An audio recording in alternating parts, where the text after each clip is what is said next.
Bonsoir à tous et bienvenue si vous nous rejoignez sur la nouvelle chaîne ivoirienne.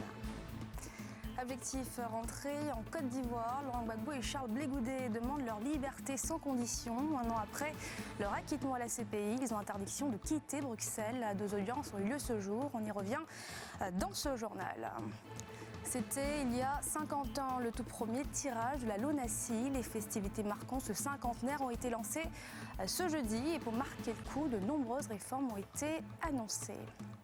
Et puis l'acquittement de Donald Trump, le président américain, a été largement soutenu par les sénateurs au terme de son procès en destitution hier. Il est désormais acquitté, renforcé aussi en pleine campagne pour sa réélection.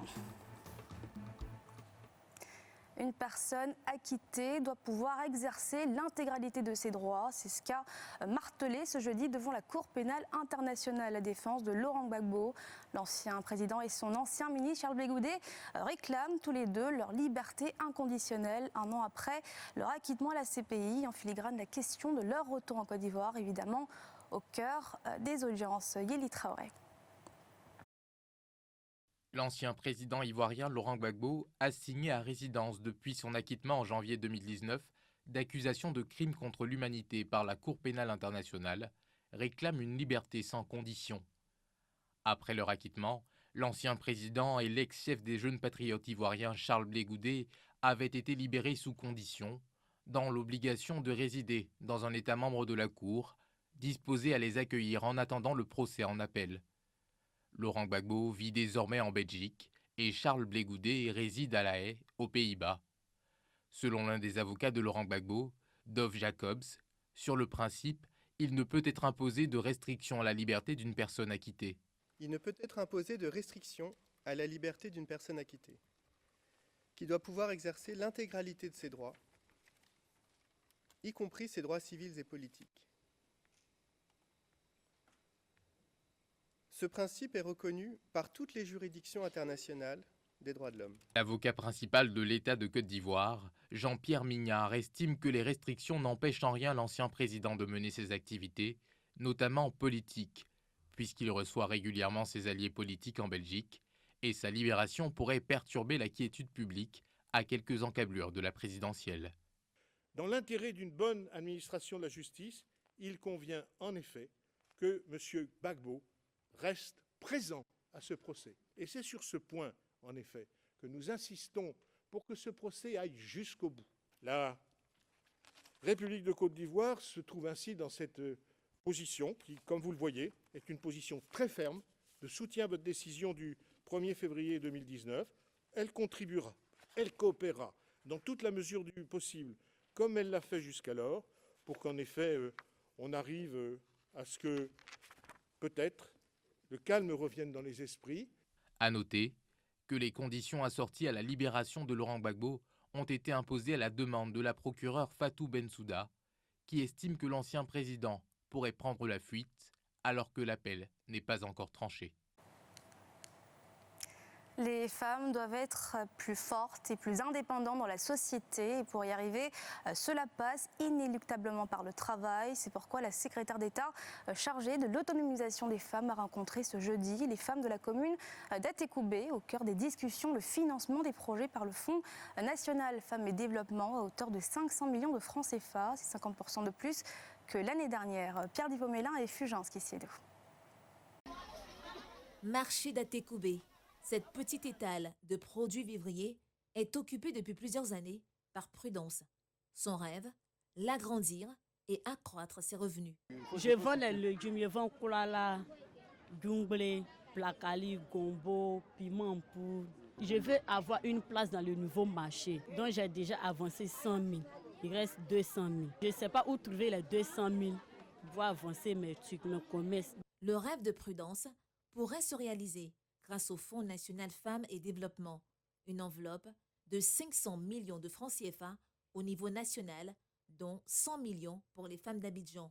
Dans cette salle de la mairie d'Atekoubé, où la jeune fille s'est rendue, la secrétaire d'État chargée de l'autonomisation explique comment en bénéficier.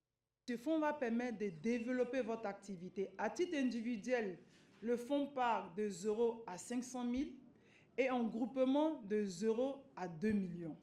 On ne vous demandera pas de l'argent pour postuler au crédit. Vous avez des fiches à remplir. Vous devez juste dire votre projet et vous partez avec. Ces emprunts, sans aucune condition, sont aussi un espoir pour les IFEF, Instituts de formation et d'éducation féminine. Ces jeunes filles, après leur formation, peinent à s'installer, faute de financement. C'est une bonne nouvelle qu'elle vient de nous dire. Je fais la couture. Et après ma formation, j'aimerais vraiment avoir mon propre atelier à moi. J'espère pouvoir avoir ces fonds. Le Fonds national femmes et développement est passé de 250 millions l'année dernière à 500 millions cette année grâce à un taux de remboursement de plus de 96%. 50 ans que les Ivoiriens tentent leur chance pour un jeu de la LONASI et près de 700 milliards de francs CFA distribués en 5 décennies à ses heureux gagnants. La loterie nationale fête ses 50 ans et pour marquer le coup, elle lance ce jeudi les festivités marquant ce cinquantenaire. Tim Edandi et Eric Kemo.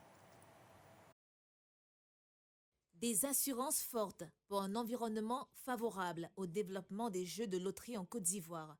Le Premier ministre Amadou Gon Coulibaly en a donné ce jeudi au Sofitel Hôtel Ivoire d'Abidjan-Cocody, présidant le lancement des festivités marquant les 50 ans de la LONASI, Loterie nationale de Côte d'Ivoire. Le chef du gouvernement a annoncé les réformes en cours à cet effet. Il s'agit de l'adoption en cours du projet de loi portant organisation du secteur des jeux du hasard en Côte d'Ivoire.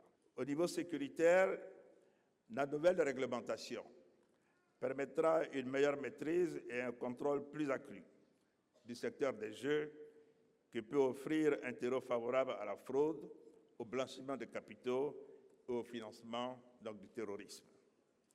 S'agissant du volet économique, la loi permettra de prendre en compte l'impact sur le secteur du développement phénoménal des TIC et des nouvelles formes de jeux. Le Premier ministre a par ailleurs exprimé sa fierté à l'équipe dirigeante pour la bonne gestion de l'entreprise et les actions dédiées au bien-être des populations. En sa qualité d'entreprise publique et citoyenne, la LONASI est très engagée aux côtés du gouvernement dans la lutte contre la pauvreté. En plus de changer la vie des gagnants, elle réalise des investissements à caractère social et s'affirme progressivement comme pourvoyeuse non négligeable d'emplois directs et indirects. Bien avant, le directeur général présentait l'appui institutionnel fort du gouvernement comme un encouragement à persévérer sur le chemin de la performance. Nous mesurons à sa juste valeur le grand honneur qui nous est fait à travers le large soutien institutionnel.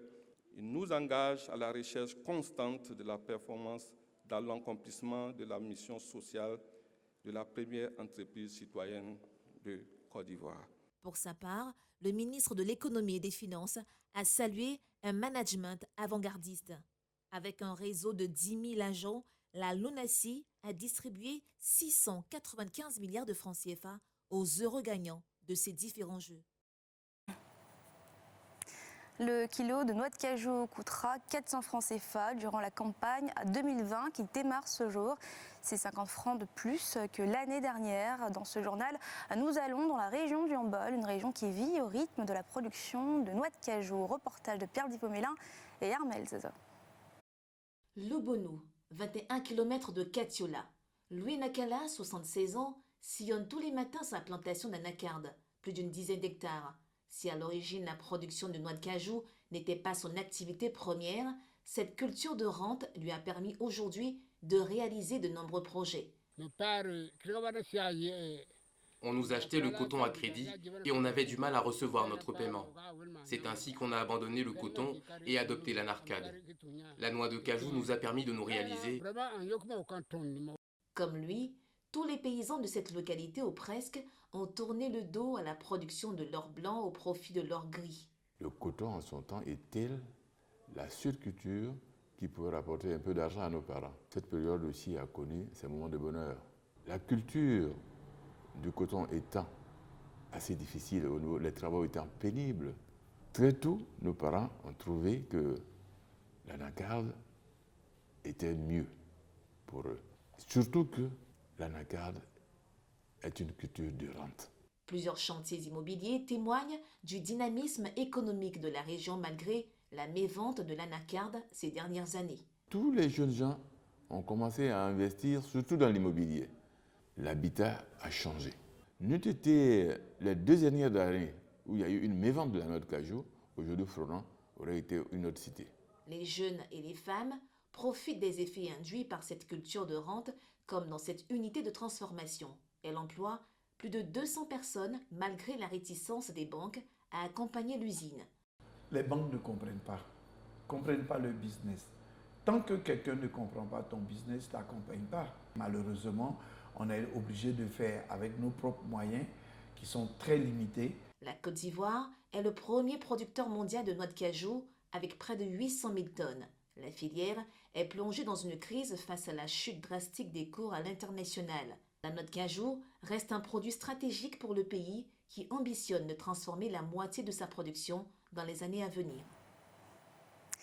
Objectif Abidjan, ville verte. Depuis un an, la capitale suit un vaste programme de planting d'arbres et de fleurs à travers les grandes artères de la capitale. Cette action, suivie par plusieurs communes, participe à la sauvegarde et à la préservation de l'environnement. Un nouveau visage qui donne un bol d'air frais à la capitale ivoirienne, comme nous le montrent Pierre Dippomelin et Harouna Zeba. Cocody Boulevard de France. Sulman fleuriste est déjà dans son jardin. Il entretient ses plants d'eucalyptus, bougainvilliers, sapins, palmiers, tous destinés à la vente. Un métier qu'il a appris auprès de son oncle.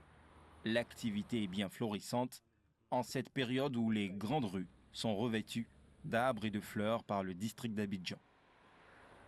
C'est un métier, si tu croises, tu peux t'en sortir dans ça. Les clients, c'est les gens qui sont fait les constructions. Bon, ils viennent payer pour aller faire les décorations, pour planter dans les jardins, pour rendre belle. Puis, avec les gens qui font l'espace vert, c'est qui vont payer ça.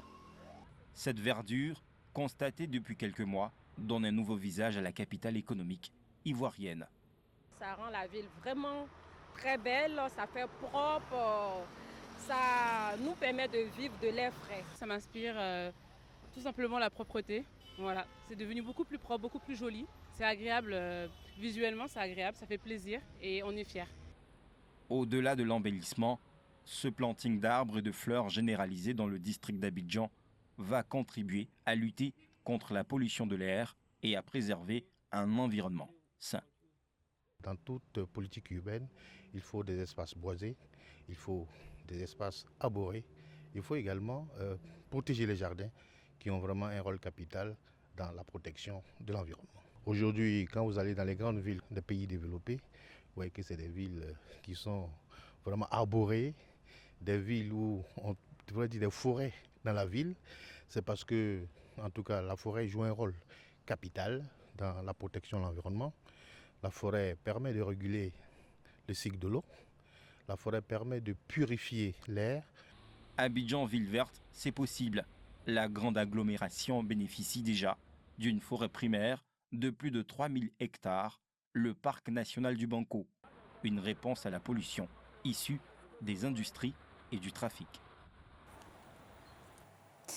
Au Zimbabwe, 2 mineurs ont été tués et une vingtaine d'autres disparus dans une mine après l'effondrement d'un puits dans le centre du pays. L'accident s'est produit dans la nuit de mercredi à jeudi, mais les accidents de ce type sont fréquents au Zimbabwe, faute d'emploi dans ce pays d'Afrique australe où le chômage avoisine les 90%. De nombreux hommes et jeunes enfants survivent en travaillant dans des mines désaffectées. Toujours à l'étranger, Donald Trump ne sera donc pas le premier président américain destitué. Sans aucune surprise, le Sénat à majorité républicain a montré hier son large soutien au chef de la Maison-Blanche. Ce dernier était mis en accusation pour abus de pouvoir et entrave à la bonne marche du Congrès. En réaction, le président américain se pose en victime. Ce jeudi, Donald Trump affirme avoir enduré une terrible épreuve, mais il peut désormais souffler puisque le Congrès l'a acquitté la nuit dernière. Seul un républicain, Mitt Romney, a voté pour sa condamnation. Yeli Traoré. Le président américain Donald Trump a été acquitté mercredi par le Sénat des États-Unis. à l'issue d'un procès en destitution historique. Lors d'un vote solennel, suivi en direct à la télévision par des dizaines de millions d'Américains, le Sénat a estimé par 52 voix sur 100 que Donald Trump ne s'était pas rendu coupable d'abus de pouvoir ni d'entrave à la bonne marche du Congrès. La majorité des 2 tiers, fixée par la Constitution, n'ayant pas été atteinte. La Maison-Blanche s'est réjouie que le président ait été pleinement innocenté. Mais pour les démocrates, cet acquittement n'a aucune valeur, étant donné que ce procès n'a pas été équitable. Le Sénat a tourné le dos à la vérité, à un procès équitable, a fait ce que les pères fondateurs auraient voulu que nous fassions. Mais les démocrates sont sortis de la salle du Sénat, la tête haute.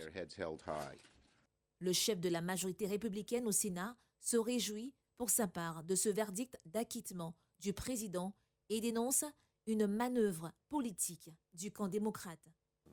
Je pense que le message est « ne lancez pas de mise en accusation partisane », ce qui est, vous vous en souvenez, ce que la présidente de la Chambre des représentants, Nancy Pelosi, disait au début. Et elle avait raison, nous ne voulons pas que cela se normalise.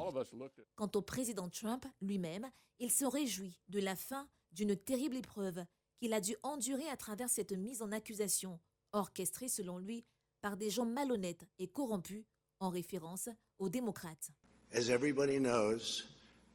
Comme tout le monde le sait, ma famille, notre grand pays et votre président ont enduré une terrible épreuve orchestrée par des gens très malhonnêtes et corrompus.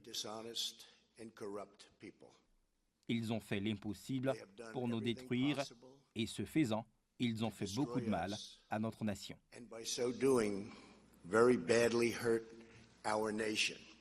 La mise en accusation de Donald Trump restera comme une tache indélébile sur un mandat truffé de scandales.